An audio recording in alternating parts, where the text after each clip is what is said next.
Right, and well, they're short, as we're going to see. The Samach is uniquely short. Uh, as a note over here, which I remember we discussed last time, 2 weeks ago in our last discussion. Rav Kook, you've got he has a cheat sheet. We'll make an allowance this time. that something that Rav Kook mentioned explicitly last time in the last os and os nun, something that he mentioned explicitly for the first time is that there is an oscillation in the progression of the osios between letters that are more individualistic oriented, let's say prati oriented, towards tendencies of specificity, and more klali oriented letters, which are more generalizing, more unifying, more universal. So the themes of specification, which is a more inward move, we could say, if we want to use the more Kabbalistic jargon, we could say more gvura oriented, discipline, withdrawal, separation.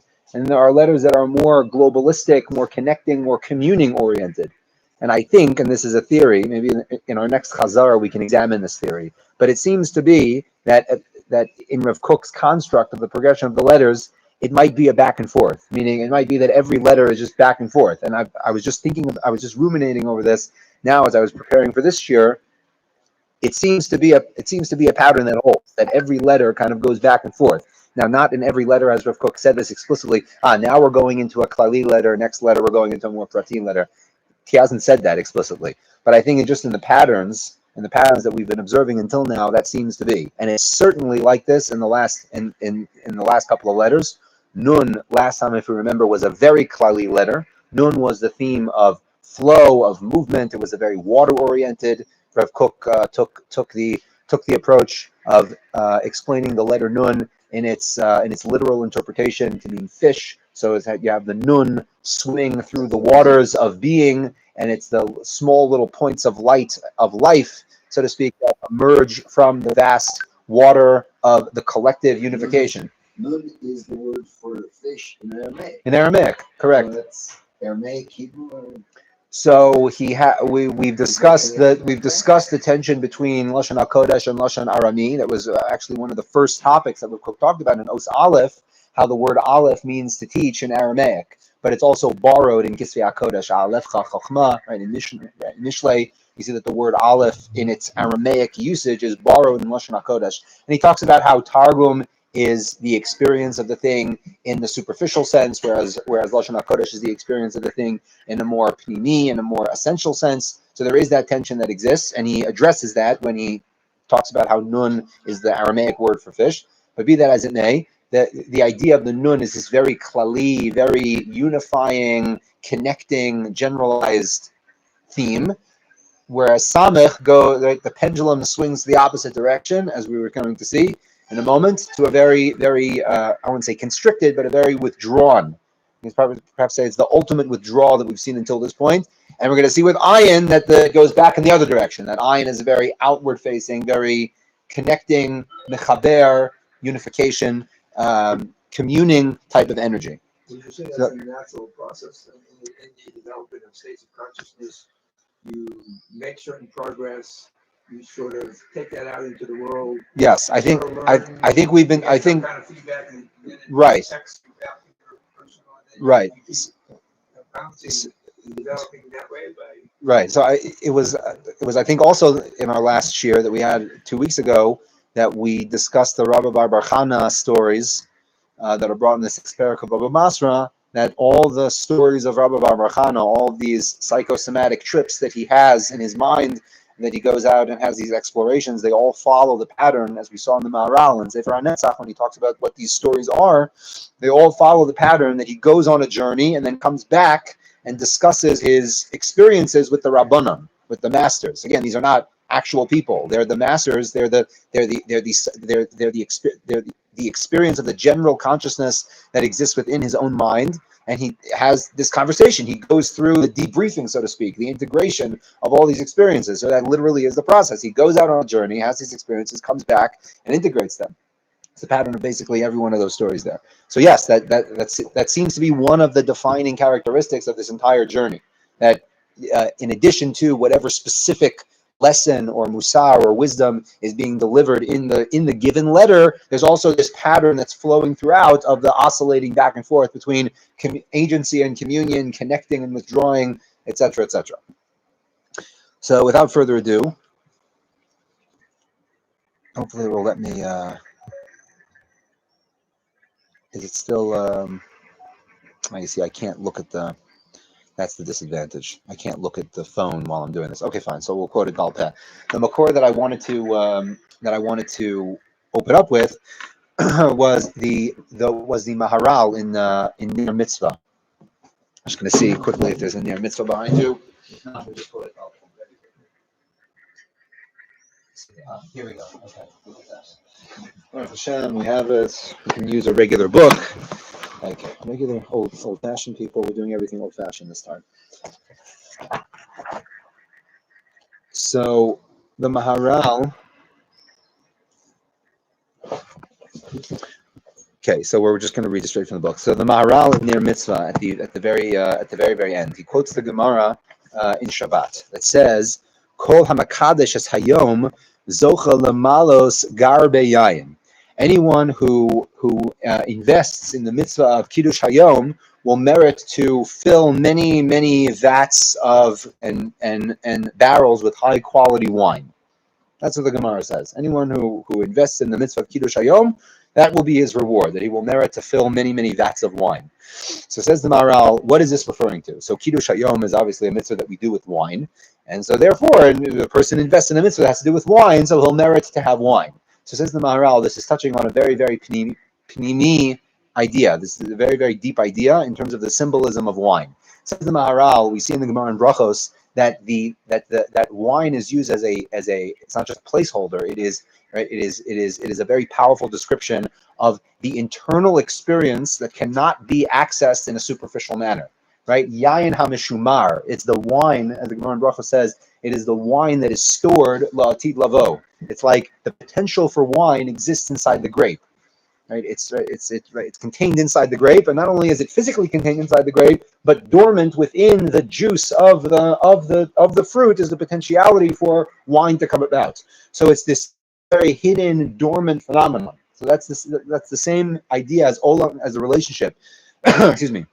Between Olam Haba, between the emergent, more perfected reality and the current reality that we're living in, the potential for that high and elevated state is laying dormant within this current reality, and it's emerging in the same way that wine emerges from this fruit hanging off the tree. So Olam Haba emerges from this world. So says the Maharal, a very important thing. The potential for the ultimate flourishing of the thing, of anything, is dependent on its ability to be in a state of withdrawn privacy. And he says this is the Pnimios HaTorah side, the sod, of the prohibition of taking part in wine that has come in contact with a non-Jew. As Chazal make very explicit in the Gemara of Avodah Zarah, I know that it's sometimes uncomfortable for us to discuss this. Perhaps nowadays it's slightly less uncomfortable for us to discuss this, but Chazal make very explicit that the gezerah of wine of non-Jews is to make a social barrier between Jews and non-Jews. Gazru al Yainam mishum benoseim. They made a decree on the wine of non-Jews, right, for their daughters. What does that mean? In order to create a social barrier that will separate socially Jews from non-Jews. It's an interesting shuva of the Rashba, just coming to mind right now, that someone asked the Rashba, he said, listen, what's the problem with me drinking the wine of the local priest? Because they don't get married and they don't have daughters. What's the problem? It's a good question, right? So obviously the answer is lo plug, right? The answer is lo plug, right? It's not literally for their daughters, but it's more generally, right? It's more generally speaking, in order to create a barrier between the Jewish social experience and the non-Jewish social experience. That's why. Says the Maharal, that's why it's embodied in this mitzvah of the wine. It's embodied in this mitzvah specifically in the subject of wine, because wine embodies this theme. Wine embodies the theme of the private inner domain, and in order to remain intact, there needs to be a strong measure of privacy. There needs to be a certain withdrawal. There needs to be a certain internalization that is not exposed. Right? We call this today tznius.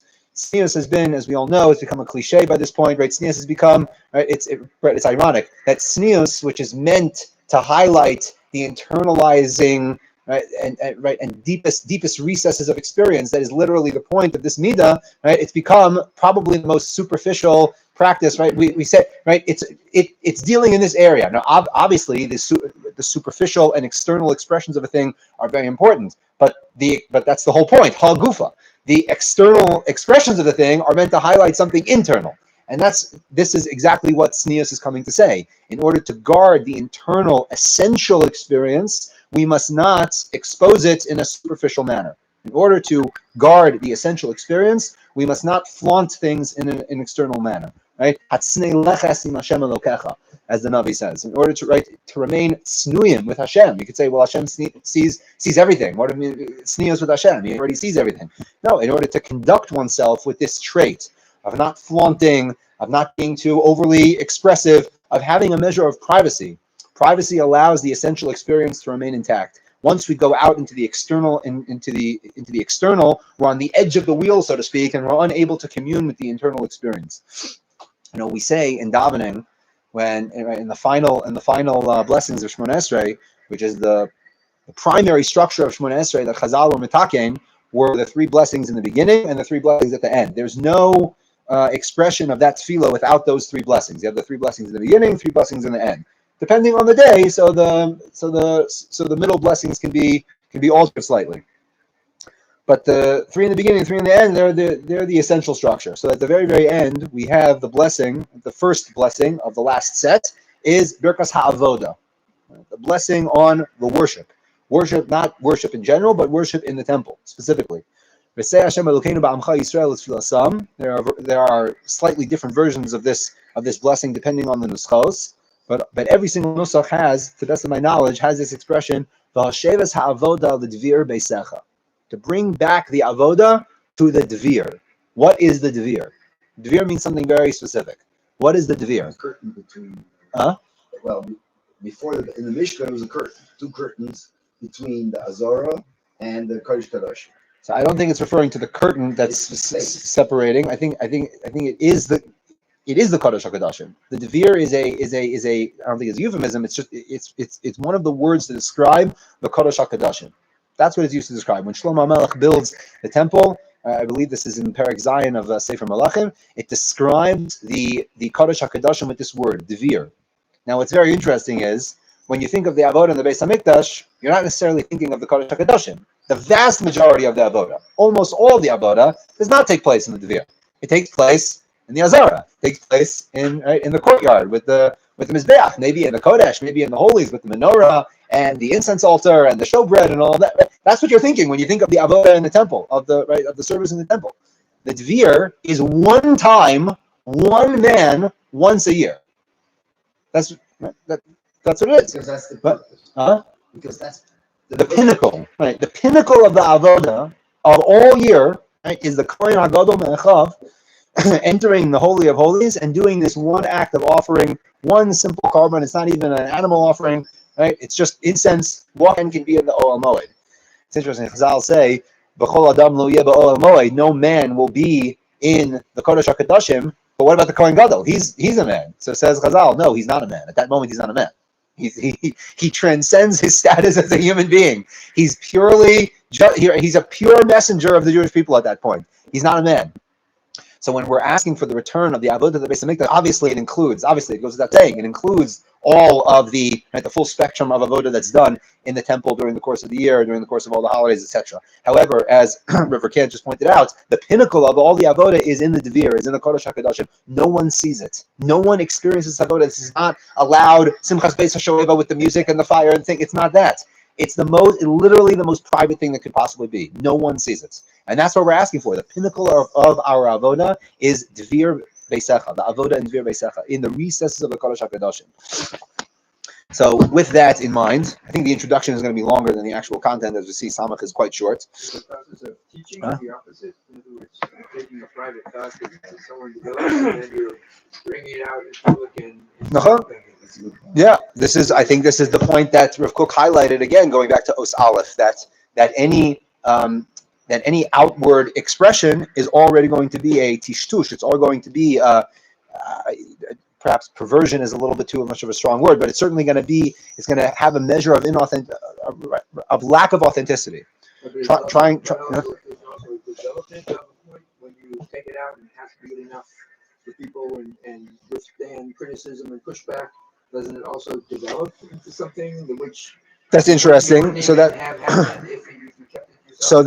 so it's right. So that as we've seen in other letters, that's the paradox.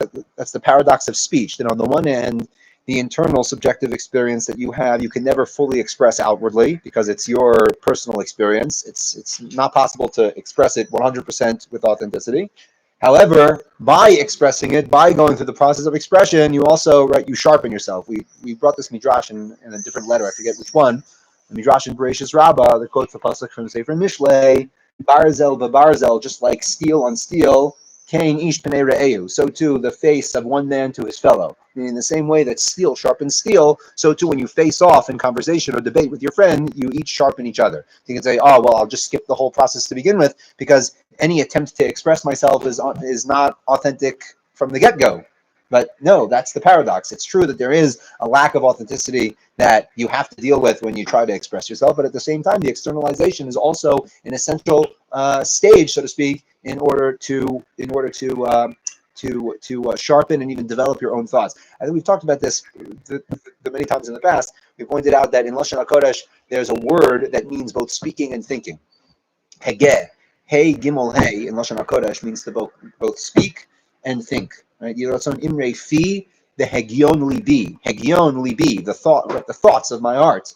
However, there's other psukim that explicitly say that hegeh means to speak. Uvahem yehegeh yomam v'layla. We will speak them day and night. Right?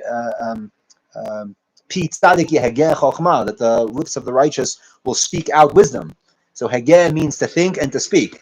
And the reason is that there's a certain facet, let's say, of speech, which is just the continuity of thinking. Right? In order to articulate something and formulate the words, that's just a continuation of the process of thinking itself. And if you really want to develop the idea, you need to be able to speak it out. Right? The full process of thinking something out and formulating it in an intelligible manner is being able to speak it. So yes, this is very true. Okay, so without further ado, we'll jump into the text. Again, we spent quite a long time on the introduction, but it's good. So Os Samech. So it says Rav Kook, Smichas Hametzius, the foundations of reality, the thing that's propping up reality. Somech, it's propping it up. Haruchanit v'hachamrit shaba, whether it's a spiritual experience or a material experience. B'chol hakea hi behazgara b'gvula. It necessitates being closed up within its own boundaries. B'yota nishmeret, being guarded, mibli la'avor chuka ve'erka, without any possibility of going beyond the boundaries. Zoti emdat hasamech b'tzurat haktav, and that is why the letter samech looks this way in its writing. It is literally a closed circle. Nothing comes in, nothing comes out. It's completely closed off. So the os samech, it is a circle, it is an enclosed circle that nothing can come in, nothing can come out. It's completely closed and withdrawn. And samech means to support. Support meaning it is the support of reality. As Chazal say in the Gemara in Brachos, they point out that in discussing the progression of the Aleph Beis in Tehillim Kuf Mem Aleph, so it famously skips the letter Nun. And we go from Malchus Malchus Kol Olamim, and we go right to Somech Hashem L'Chol Hanoflim. So the Gemara asks, why is the letter Nun skipped? So it explains over there that Nun has a connotation of falling or disability, perhaps, which is a different discussion. And it says, but don't worry, in the next letter, it gave a something ringing over here. No, okay.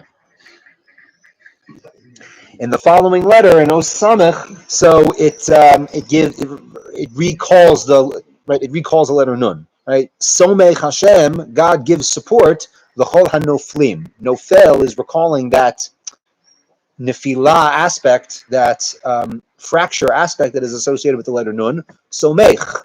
The Os Samech is Somech. It gives support. Something that is fallen and decrepit and not able to function So it's given support, somech.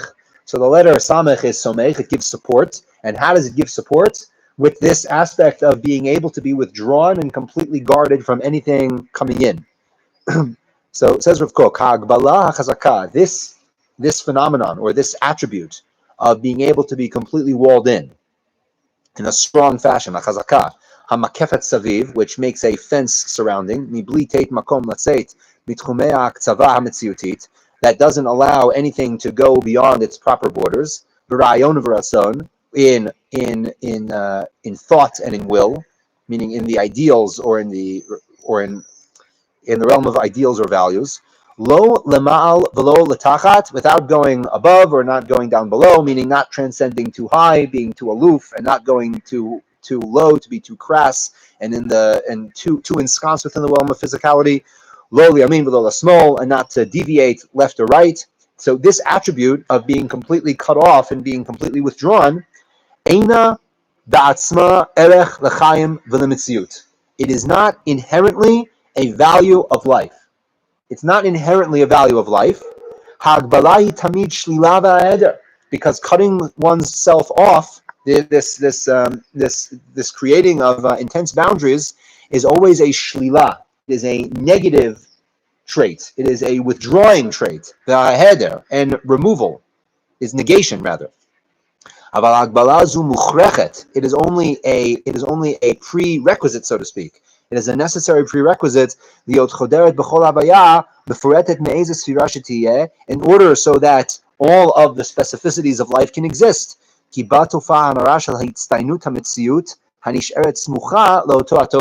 Because only in that way can the illumination of the reality be expressed.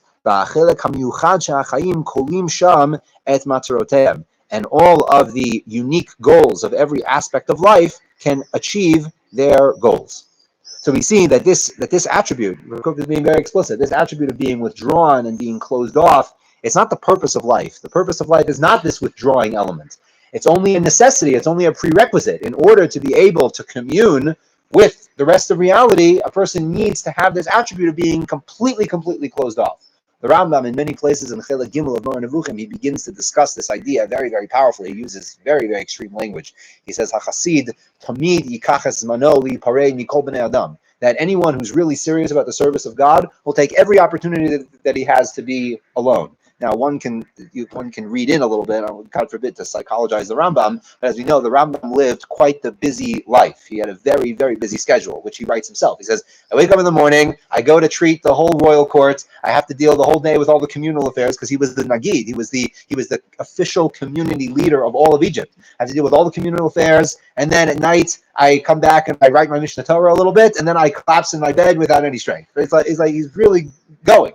So you can see, the Rambam is speaking a little bit, perhaps from personal experience, that any opportunity that you have for some private time, you should take it. But more essentially, even for someone who doesn't have such a busy schedule like the Rambam, he says that anyone who's serious about the service of God will value time in solitude. There is a value in solitude, to be with oneself, to be cut off, to not constantly being in stimulus overload. And stimulus overload, kal v'chomer, the stimulus overload that we experience in our technology-ridden world. But this is talking about 800 years ago. Right? This is before smartphones. Anyone who has the opportunity to be in solitude should take it. He says the kach yala. This is in a different section of Chelek Gimel. He says that a person, a chassid, right, someone who's serious about the service of God, will realize kach hitfos. Right? Rov bnei adam hin kechayos hateref. That you will relate to most people as predatory animals. And you don't want to associate with too many people. Right? Which is, again, this is very, very strong language, but it's trying to drive a point home. It's saying that solitude and being able to be cut off and withdrawn and be in this very, very private space is this necessary attribute to be able to develop. However, this necessary attribute is just that. It's a necessary attribute. It's not the purpose. The goal of life is not to be in solitude. That's not the goal. Solitude is a prerequisite in order to be able to develop and flourish in an internal way so that we can go back and reconnect, which is really going to be the next letter, ayin, which we'll see made very, very explicit. That's an interesting comment. It came out of left field. I would think so. That's probably the most solitude that a person can experience. At the same time, it's the very strong level of communion because you're literally physically connected to another person. Which interesting idea. Huh? Came out screen. I wouldn't know. You were born at home to be near your mother, right? No, I'm Oh, very good. So I'll just read this one. I'll just read. Oh, really? Oh, so there you go. So there's your answer. Ah, so is a twin in more or less solitude? That's an interesting question. Does that mean he never has any solitude? Ooh, never had it. Even those precious 9 months I didn't get. Yeah. So I'll just read this one line from Rabbi David's Perush because I think it kind of really sums up the entire theme.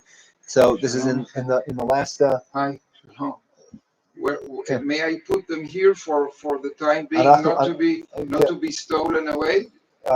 אוקיי, אבל אנחנו כאילו ממש באמצע השיעור עכשיו, אז אולי אפשר לשים אותם כאילו ליד הכניסה בינתיים. אחרי זה אני אכניס אותם, בסדר? כן, בסדר גמור. בסדר. שכוייך. תודה.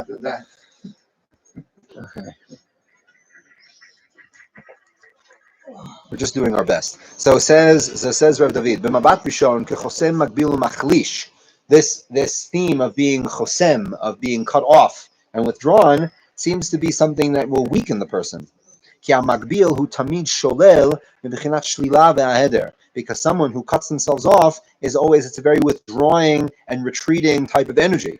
Acha emet hafucha. However, the truth is the exact opposite.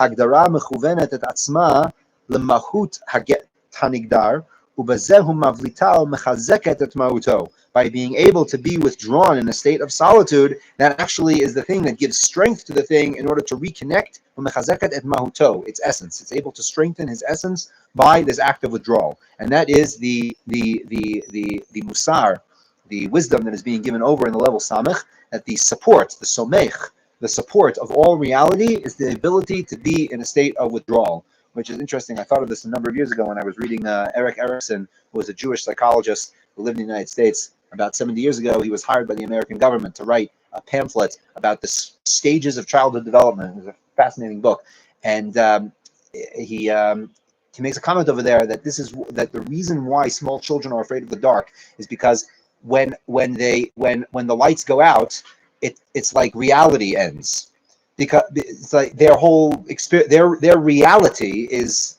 external. They're experiencing reality externally. Their sense of internal self is not fully developed. So when the lights go out, they can't see anything around them. It's like the world has ended. But an adult has a more developed sense of self. The lights go out. Okay, I understand that there's me and everything else, and maybe it's not so comfortable to navigate in a dark room. But it's not like the world is ending. But a child feels the experience of the world coming to an end when things are dark. It's a very, very interesting idea. So this idea of being able to be in a state of withdrawal, being able to be in a state of retreat and in solitude, it is the thing that is mechazeket hamahut. It strengthens the essential side. Okay, we'll go into ayin. We'll try to do it in the 15 minutes that we have. I think it should be okay. There was also another source I wanted to read. But sorry. Yeah. A child, especially when they're much younger, if they can't feel what's in front of them, they look away. And therefore, if they don't see what's in front of them, they look sideways, or they just look away. They don't think the rest of the world exists. Right. So it's a very weird thing to by see. not looking at it, it's like they avoid the reality. They just don't see it. Yeah, for sure. So the source that I wanted to open up with before we go into Os Ayin, which again I can't look at on my phone over here, but is the Malbim on Yeshayahu. I'm just gonna look at it. I'm pressing pause so I can. No, it's okay.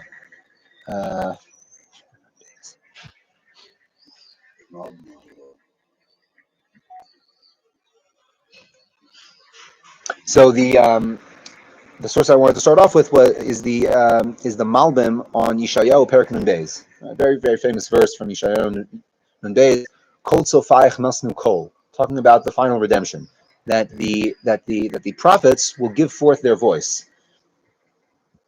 Right? Ki ayin ba'ayin yiru b'shuv Hashem Tzion, because eye is literally translated, an eye with an eye will see when God will bring back the remnants of Israel to Zion. So what does this idea mean, ki ayin ba'ayin? So the Balei Apshat say ki ayin ba'ayin is referring to very, very clear vision. Like you could see with an ayin, you could see with one eye, but you could see ayin ba'ayin, like very, very clearly. Like it says in the pasuk in Sefer Bamidbar, right? Ki ayin ba'ayin yireh, like we see with absolute clarity. But it says in the Malbim something very interesting. Ayin ba'ayin is talking about two different types of seeing. One is seeing with the internal eye, and one is seeing with the external eye. So kol sofayich, the voice of the seers, right? Seers like Seers, those who see, the prophets, right? Kol sofayich, right? They saw all of this. They saw the redemption in the internal eye. They saw it in prophecy. But now they're going to see it, the actual thing, like the actual thing unfolding in the real world.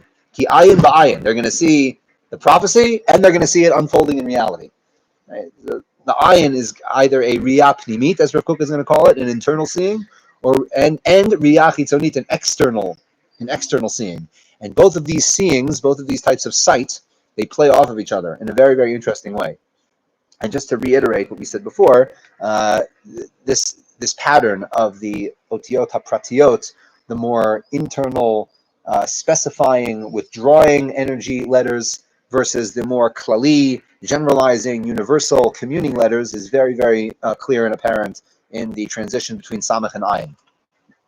So it says Rav Kook, Hatzirim v'hamusagim, achrei hizgaram bitchumam v'chugam, all of the tzirim, all of the forms, after they have been closed within their boundaries, achrei hasmacham b'smicha chazaka, after they have been given strong support, again, it's an explicit reference to Osamach that we just read, after they've been given this strong sense of support and stability through acquiring the capacity for withdrawal and solitude, bigvulei ma'utam, within the recesses of their own essence, within the boundaries of their own essence, hemutziim oz et havakat oram el hapoal. Then they're able to give forth their light in an actualized way.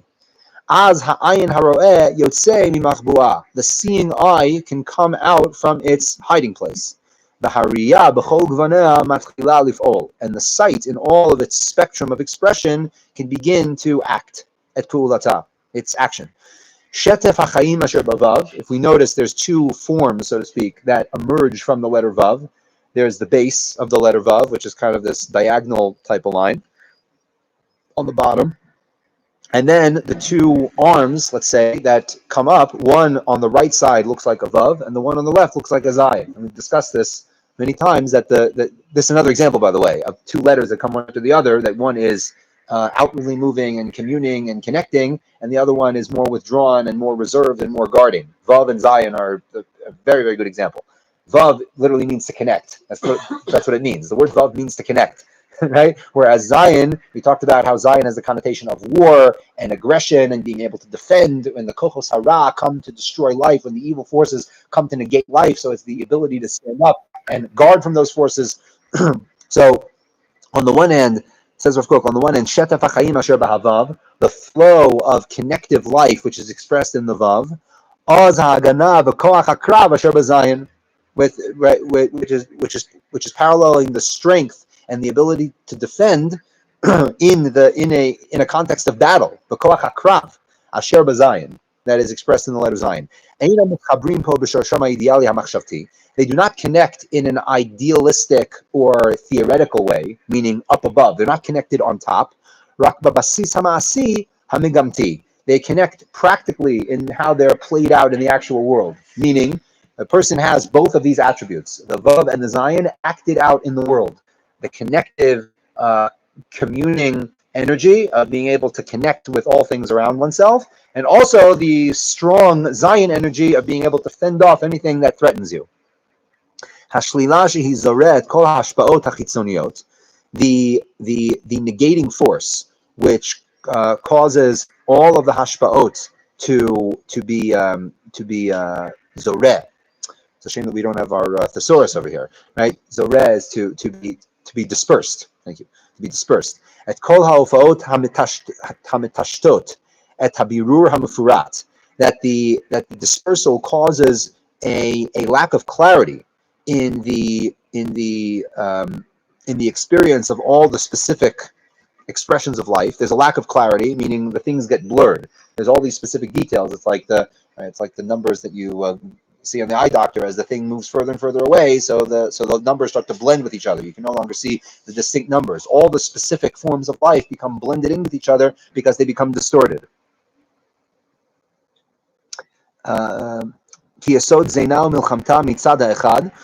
Right, with the power of the Zion and its warlike energy on the one hand, and on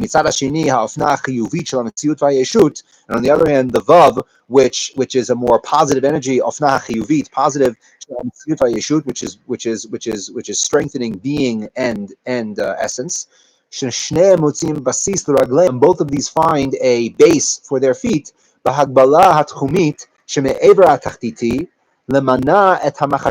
In order to prevent this darkening, in order to prevent this blurring.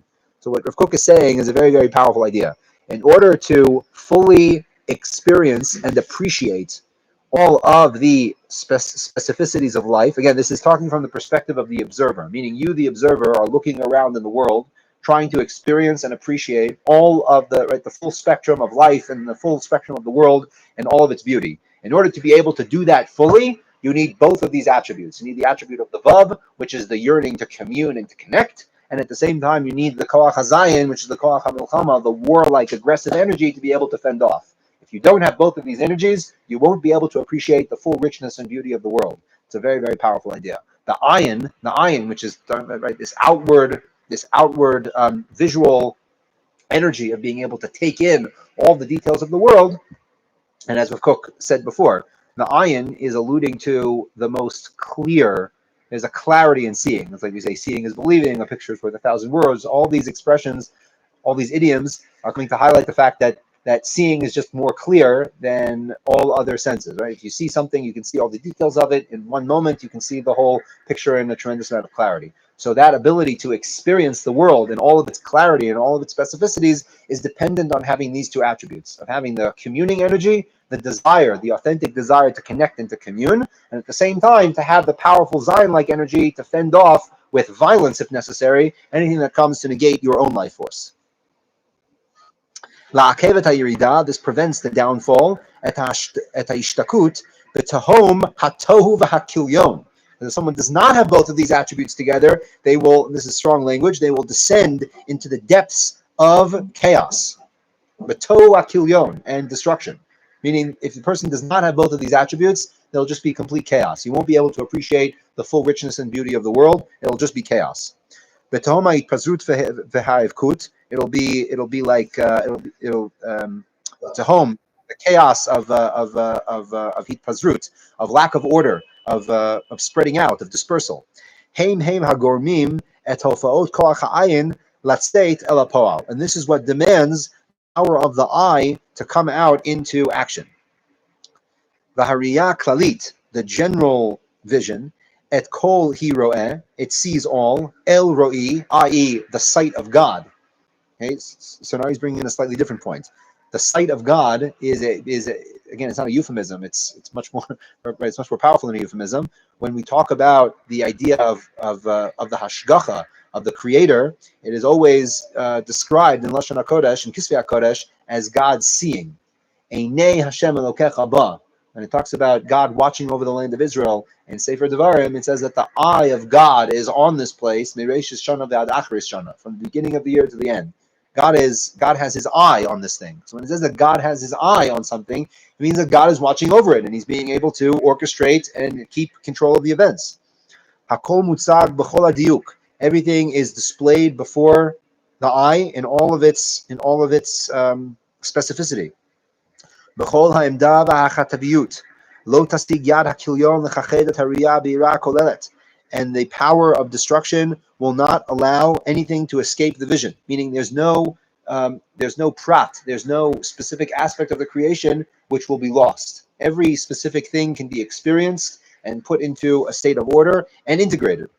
Shekol hapratim ba chayim eitanim v'notzatzim ba'osher b'hikutam. And all of the aspects of life are experienced in their strength and in their richness. Nice. you relate this back to how you started. You started talking about I am like I don't know, because it was reminding you of The two types of Rambam. seeing. Yeah, the two types of seeing. Rambam said that don't get caught up in trying to figure out the end of days because you have these tripping, but they won't make any sense until it actually happens, and then they will come back. Then That's very correct. Yeah. This is referring to that. But I'm not understanding how that has to do with the two aspects of the connection and the fighting out the problem. So first of all, that Makor from the Rambam does dovetail very well what we saw in the Malbim, that there's two types of seeing. One is the internal seeing and one is the external seeing. And the external seeing is kind of like a culmination or a fulfillment of the internal seeing. That's very true. And how the two things play off of each other. So we're going to get there. We're going to read a section from Rav David's Perush where he unpacks this a little bit. He's comparing God's vision, which is this klali, kind of all-encompassing vision of the external world, versus the more internal sight, which is a sight that is inwardly focused. I'm going to skip. In my book, it's on page 61, but the paragraph starts with Hariya Ha'idealit Hapnimit, the ideal internal vision. So I'm just going to read from the Perush because I think that it's very good and just explains it very, very well. Hariya pnimit ro'eh bi'ikar et ha'orot shelagabea nitan lomar ein ima machashakim. The inward vision sees with the power of light that